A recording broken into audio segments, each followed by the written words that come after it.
Hey everybody, it's Record Time with Chris, episode 48, and I have a beautiful Japanese ambient and new age box set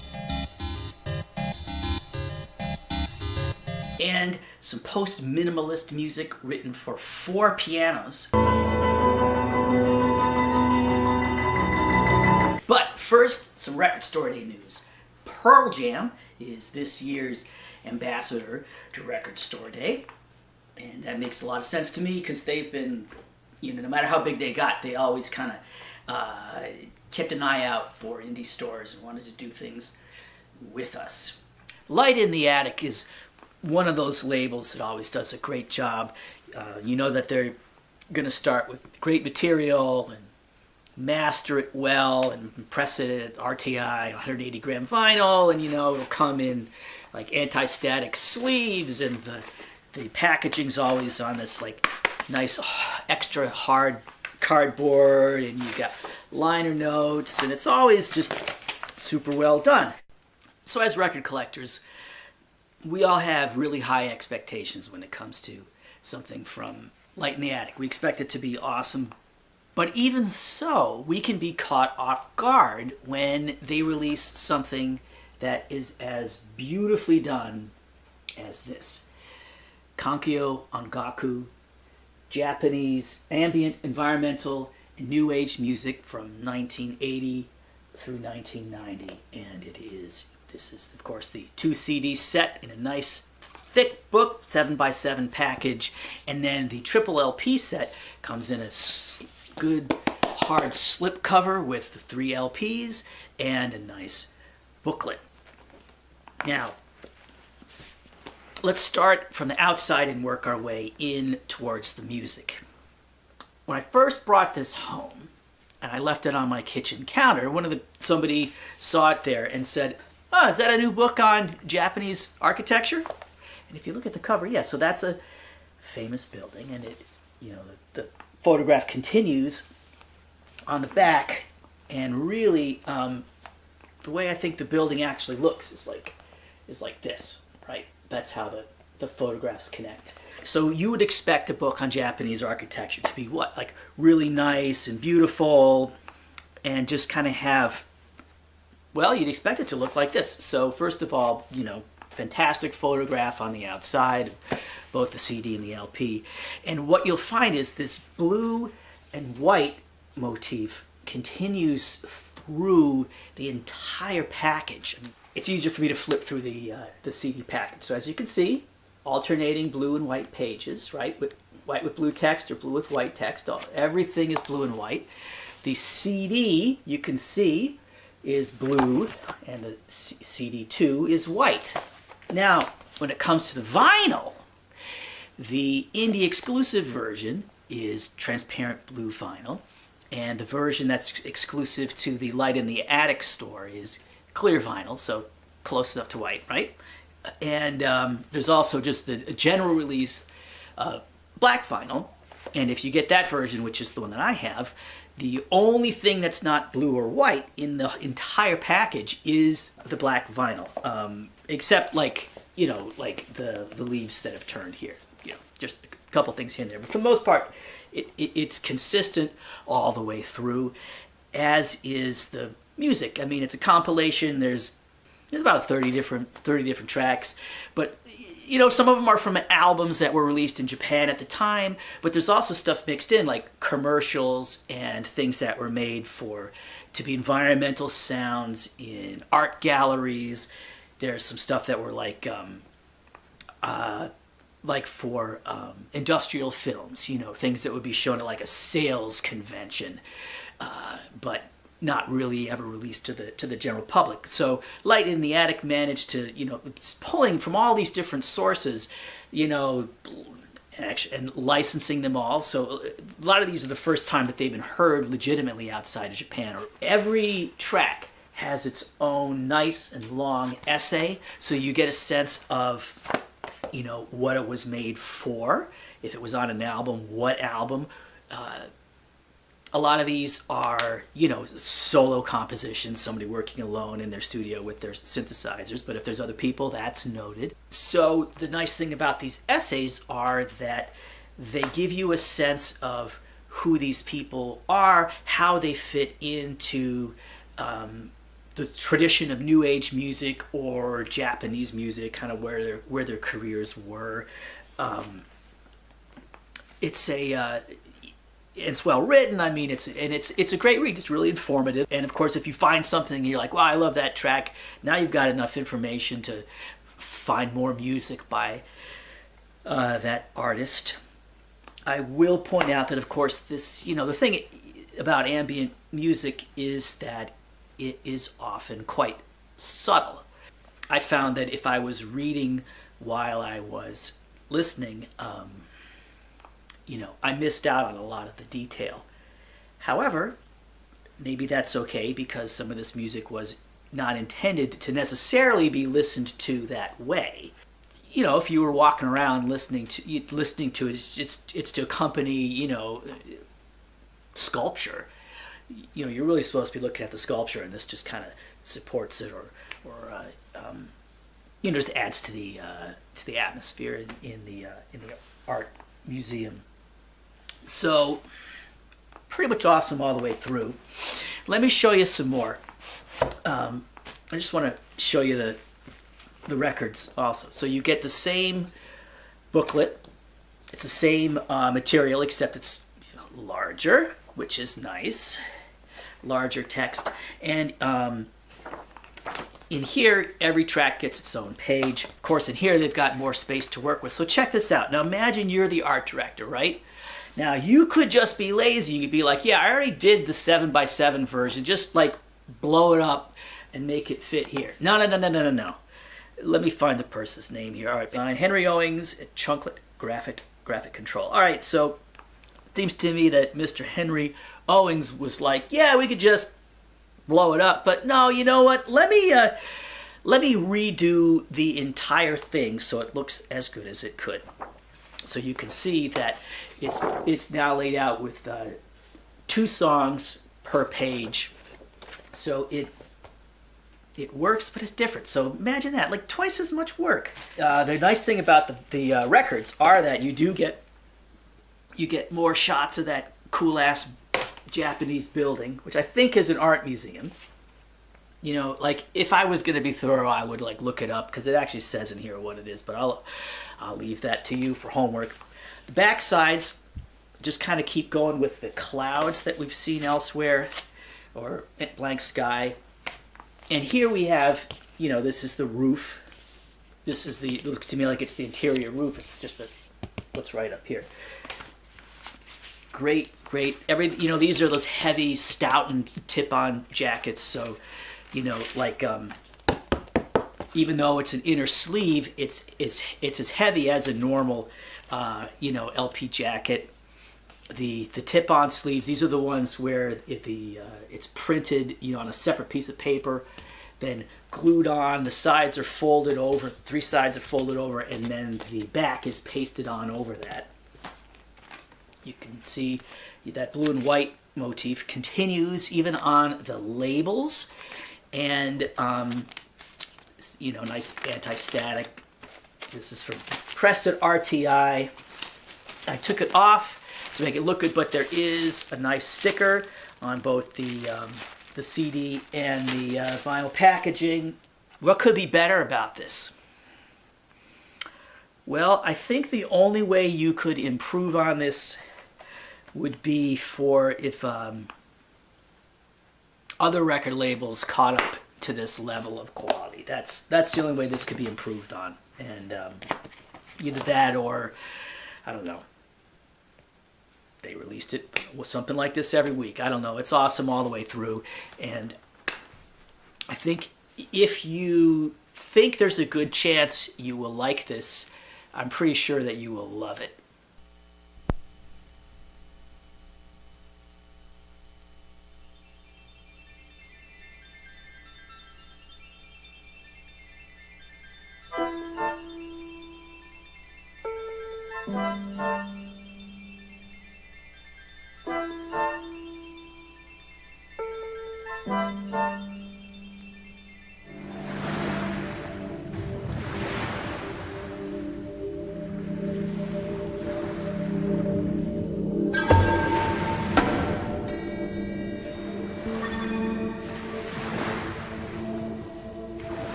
Continuing on with the idea of monochromatic record covers, we have Purple and White here for actually a trio of releases by Julius Eastman. There's this one, and there's another record that has two other pieces of his. All were recorded, I think, at the same concert in 1980. And then there's a box set that has both of them in it. And the other record and the other box set, or the box set itself, are just different shades of purple. You can see there's a white text. The record sleeve is the same purple, and the you can guess what the color of the vinyl is. Yeah, you've got purple vinyl, and may be hard to see, it may not be hard to see, I don't know, but there's actually like a slight gradient to the purple that's on the label. This insert here, so it comes out. It's like when you get it, it's inserted into the jacket, and when you pull it out, you get these two essays, which explain the title. The title of the other two pieces are as provocative as this one. So they explain, kind of where he's coming from, why he might have titled these things, and sort of what his life as a gay African American composer, like working in the avant-garde circles in New York in the 1970s, some of the frustrations and things that he had to deal with. And they explain why very little of his music survived at all till today, as brilliant and as exciting as this one is. It's all part of the story, but I think other people can tell it better than I can. So if you're curious, you can read those essays, but excerpts from those are like on our website or any other website that's got like the marketing blurbs about the music. You might say that this is minimalist music, or maybe post-minimalist. It has that pulse, bum bum bum bum bum bum bum bum bum, that you think of with like Steve Reich or Philip Glass.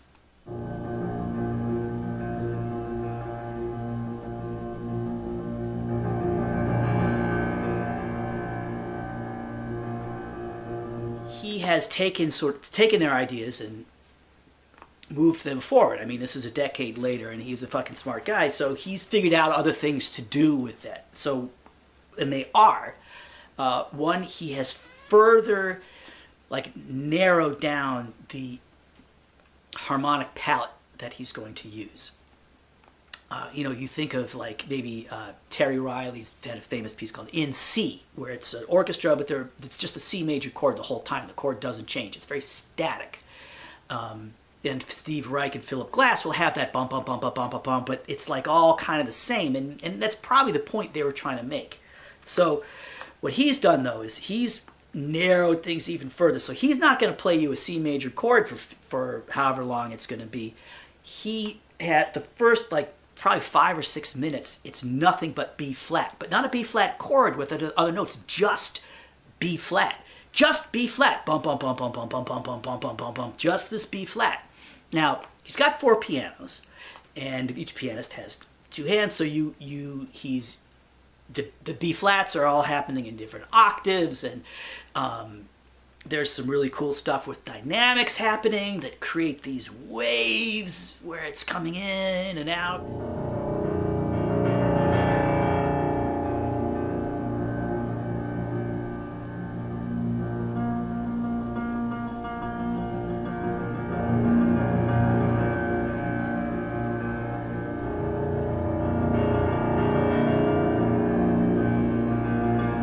Also, he's a very well-regarded pianist, so he knows how to, how you can subtly change the sound that a piano makes depending on how you play it, right? And he's one of the 4 pianists on these recordings. So, not only has he narrowed down the harmonic palette, but he's using fewer notes, but he's also doing more with those fewer notes. I mean, just genius level stuff. And when you listen to it, it's really exciting. even though it's just this like one. I mean, part of the fun is it's the adventure. Like he's moving music forward while you hear it, you know, and it's like listening to really good creative improvised music where you don't know where the musicians are going to go, but you're there with them. This is obviously composed, but it's the same kind of thing where there's an adventure that we're on with him, or he's bringing us on this adventure. It's really exciting. Another piece of this is why I think this is so great, is that he's got this great sense of proportion. Although it's presented as one big 55-minute chunk of music, and it's not like he has named different movements or sections, or if he did, whatever piece of paper that was written on didn't survive or wasn't reprinted here. So I don't know if he's thinking of these things as like movements within this larger structure, but I absolutely hear them. In fact, they're really hard to miss, to be honest, because like he's wailing away on B flat for a really long time, and then there's another section where like you start hearing all these like C's come in, and then finally it all shifts that you're like C is the note you're hearing a lot of. And there's another part where you're hearing a lot of A.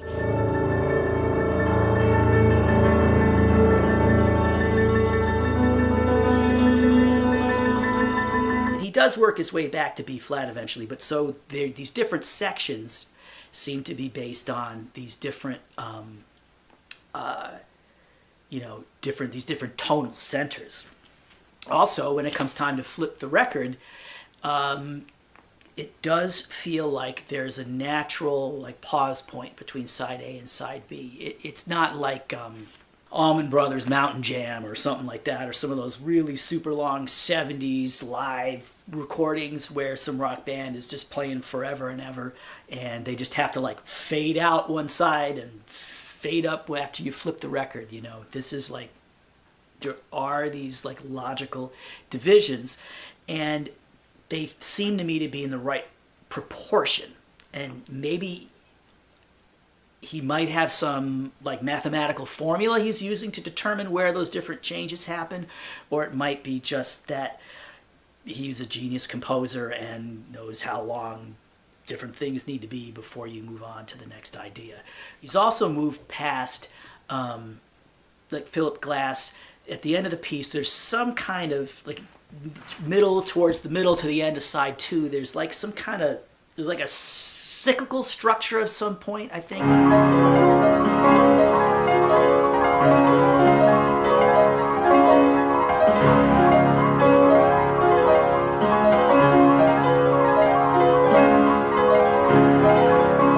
I feel that there's like something going on there that I couldn't pick up on it the first with my first listen, but I think this is one of those things where with repeated listens you can kind of crack the code, and you'll be rewarded when you figure out what's going on. You can get deeper into this music. So what you see this big stack here? Can you guess what this is?